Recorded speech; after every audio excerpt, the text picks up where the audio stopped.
weather. Like I'm gray right now. We can see that. Yeah, I'm so sorry. Mm, Okay. Okay, I think it's working. So, hello everyone. Welcome to Neuroccino, this weekly meeting for discussing about science. So today is Valentina who is going to present. And hello. So yeah, go ahead. Thank you, Marcela. Today I'm presenting a paper on consciousness, and particularly a neuropsychological paper on people with disorder of consciousness. I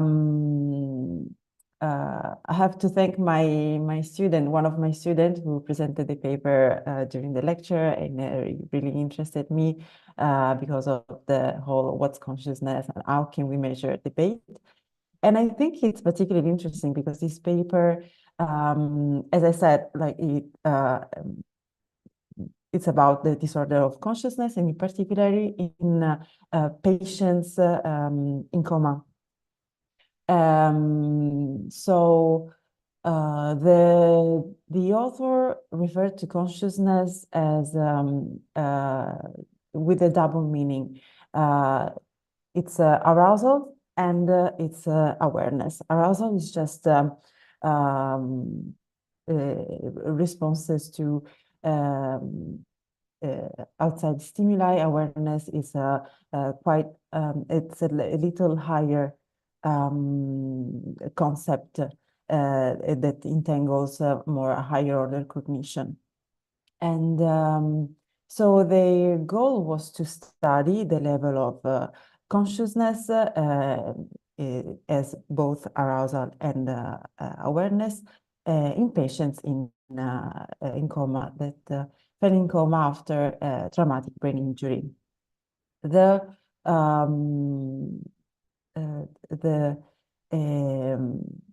particular interesting point of this paper is that they measure the activation level of this patient at T0, so in the acute phase, and at T1, so after a possible awakening.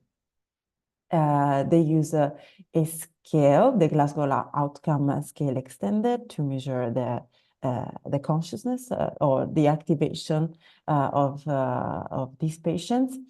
And what they wanted to look at was the skin conduct and responses in these patients, both at T0, so acute stage, and T1, so after the awakening. Skin conductor responses that resulted from the stimulation, the behavioral presentation of emotional words and pseudo-words. For the one of you who are not familiar with pseudo-words are words that have no meaning, that don't exist in the native language of the participant, but they have some lexical, grammatical rules that resemble the proper words in terms of order of the vowels and the consonants and the length of the word. So they kind of resemble like a proper word, but they have no meanings. And they collected, I think the final group was 15 patients, but it was nice to see like working with patients, the struggle of working with patients I get here. So from a cohort of 1,535 patients that they saw, they remained with 15 patients. These patients were in coma, and they had so minimal responses, meaning some of them were able to just open their eyes, but not after stimulus, so it's not conditioned. And they also collected a group of healthy participants. So both the healthy participants and the disorder of conscious patients. I'm going to refer to them as a DOS. Underwent the stimulation, like the presentation with the words and pseudo-words, and this conductance was recorded. And they also underwent resting state fMRI. The authors wanted to isolate low frequency in the of the resting state fMRI because those low frequencies represent the minimal activations required to be awake, or sorry, to be in the arousal state. So the results. So they compared, they computed the delta that represented the difference in skin conductance between words and pseudo-words, both for controls and for the patients. And they make a kind of a spoiler in the paper, because we found out here that some of the patients actually awake, so they come out from their comatose state. And so they compared the skin conductance for emotional words between controls and patients. And they show that there is no difference between controls and patients that have a positive outcome. So they actually comes out of the comatose state. And comparing the patients that don't come out from the comatose state and patients that comes out, they see that the skin conductance for emotional words is higher in the last group, so outcome positive patients. And the authors discussed these results in terms of skin conductance responses and differences between these responses in emotional words and pseudo-words. Is actually a good feature to predict the outcome of these patients. And as far as the fMRI results are concerned, we see that, so they actually first run a whole brain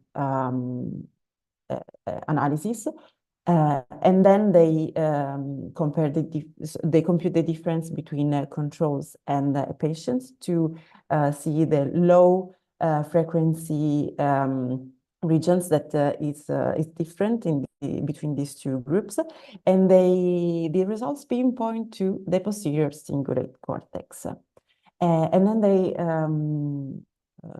correlate the skin conductance results to the activation of this region, so ROI-based analysis, and they see that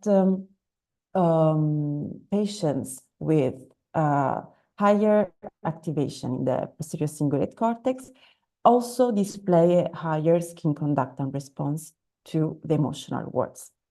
You see the outcome positive, the patient that displayed this pattern, actually the outcome positive patients, as you can see in this graph in bold green.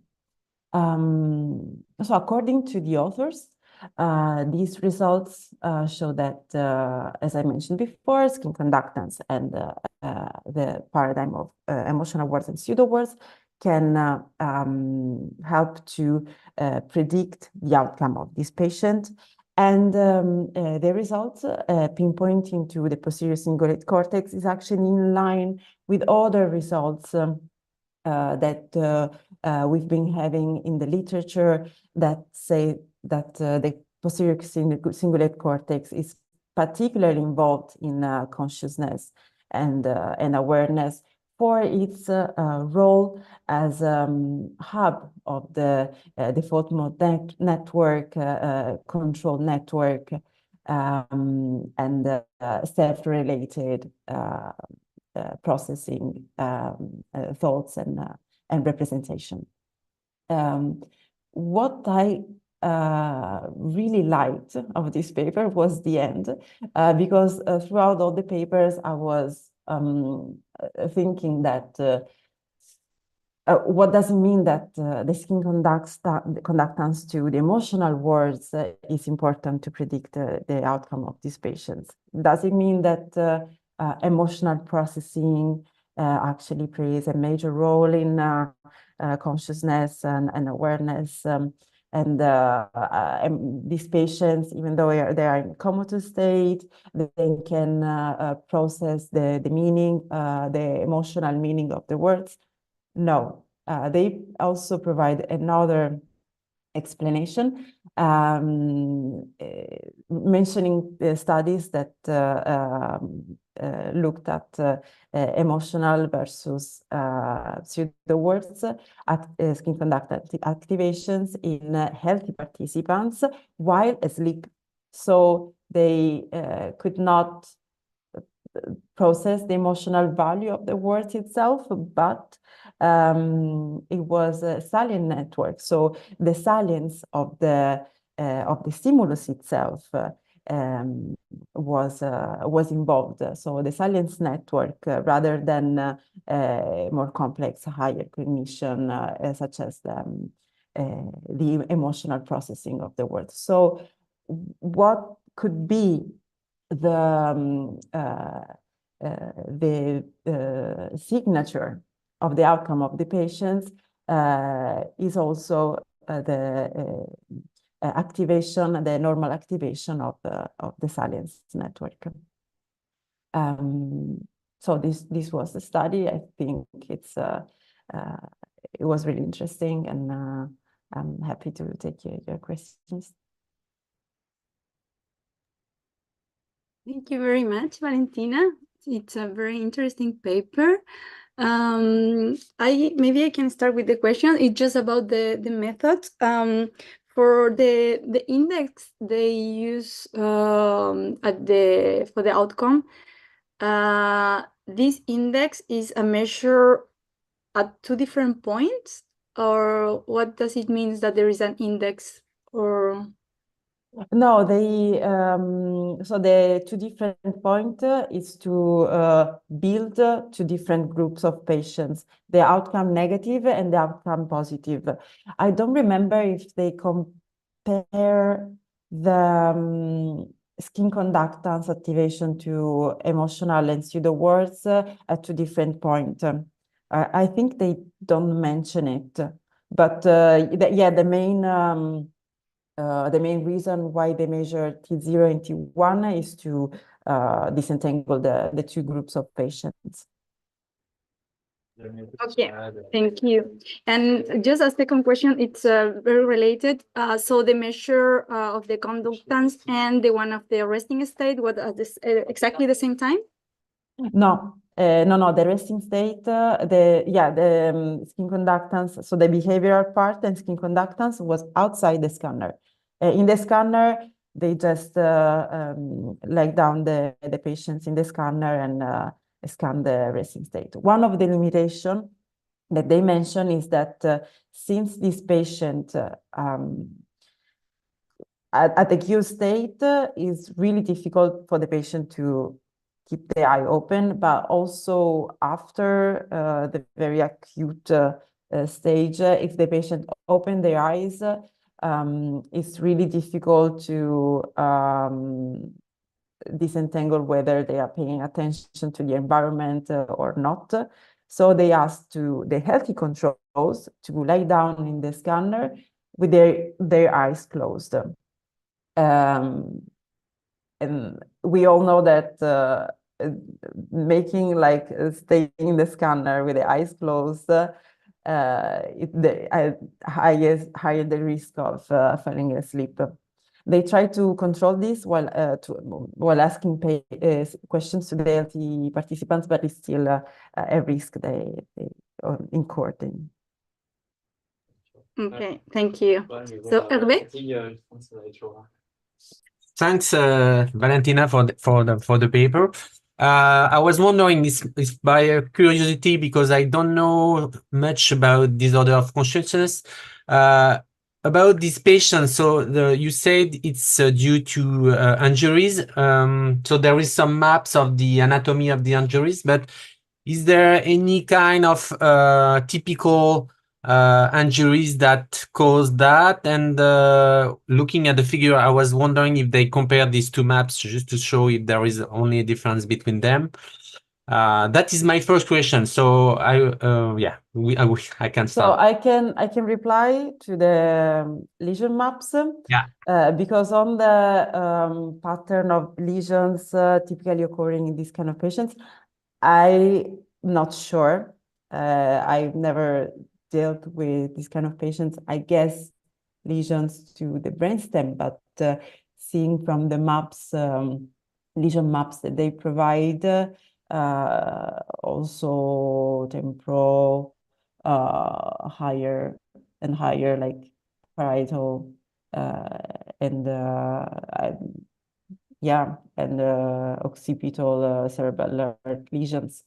The maps of the lesions of the patient were actually used to check whether the difference in low frequency between healthy and healthy controls and patients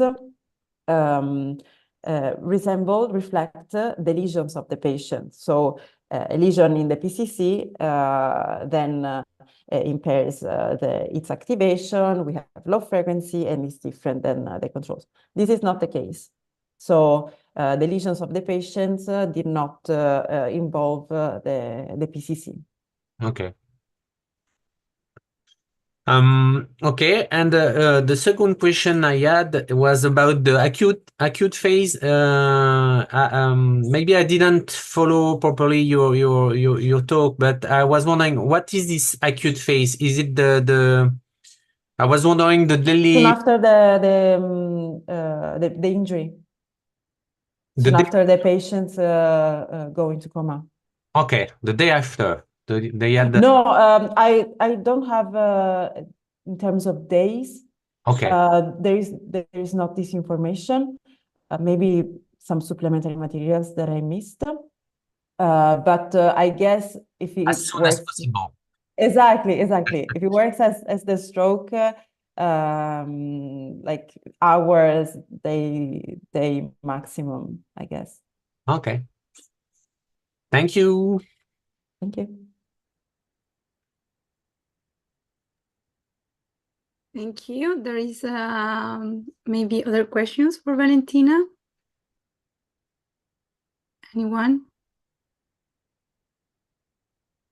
No, some comments maybe about the paper. Just a quick question. Yeah, So they hi. were talking about the predictive power. Specifically, I mean, this study itself is more like, I guess, initial phase where they're doing a straightforward comparison. But if they were to build a predictive model, is it the skin conductance or the low frequency in the ALFF in the I guess both. PCC? Like, do they suggest to do skin conductance test in these patients to predict, okay, this subject had some skin conductance response, there's like higher chance of being recovered, or are they suggesting, PCC resting state is a useful diagnostic? No, in terms of diagnostic, they discuss more about the skin conductance. Yeah, not the PCC. But the fact that they are correlated suggests that maybe also the integrity of the PCC is involved in predicting the outcome of the patients. But in terms of clinical diagnostic, they rely on the skin conductance. Okay. That made me also think of, in terms of ethical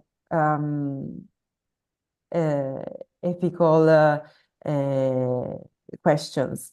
once that we know that some patients have higher skin conductance, what do we do? And also in terms of the patients that have low or no skin conductance difference between emotional and pseudo-words, what do we do?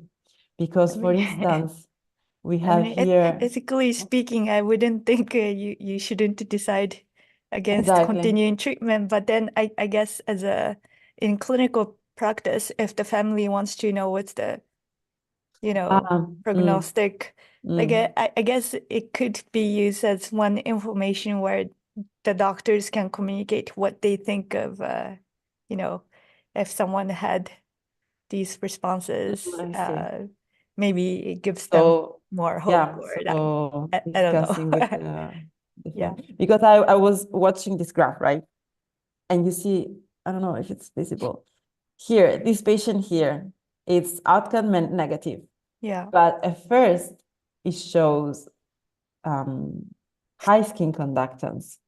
And the correlation with the so that's why I was wondering, the difference between classical group difference versus predictive models is that you could have significant difference between the two groups without being so predictive if there's such a big overlaps, right? Yeah. But I guess if this is the initial phase of trying to propose one metric for prognostic value, I think they have to collect new patients to see how much they a higher number of patients for sure. Yeah. But as I showed you at the beginning, like it's really difficult. It's really difficult. Sure. I guess one of the solution would be open science and share a common procedure among different locations, different hospitals, and collect as many patients as we can. Yeah, actually related to that, I was wondering why from a cohort of how many thousand of patients they were able to evaluate only 30. Yeah, it depended on the inclusion and exclusion criteria. For instance, to be included in this study, they didn't have to be under any type of sedatives, which is really common among disorder of consciousness patients. So yeah. Okay. And then I have maybe another questions related, but I don't know if someone is familiar with this scale, but for classification of outcome negative, outcome positive, they use this GOS score, and the value to the cutoff was 2. It sounds very low for me, but I don't know exactly how it is measured or how is the max, which is the max. I don't know. I'm sorry. I am not familiar with this scale. Yeah. And I was very sad that there is no neuropsychology part in the paper. Maybe I missed it because it sounds strange to me. I already read something from this group, and they're very, very good at neuropsychology.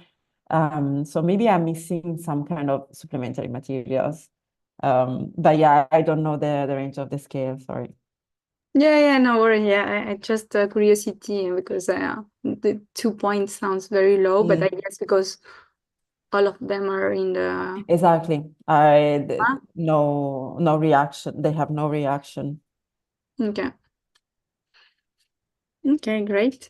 So there is other questions for Valentina about the paper? No? I think we are okay in time. So thank you very much, Valentina, for presenting this paper.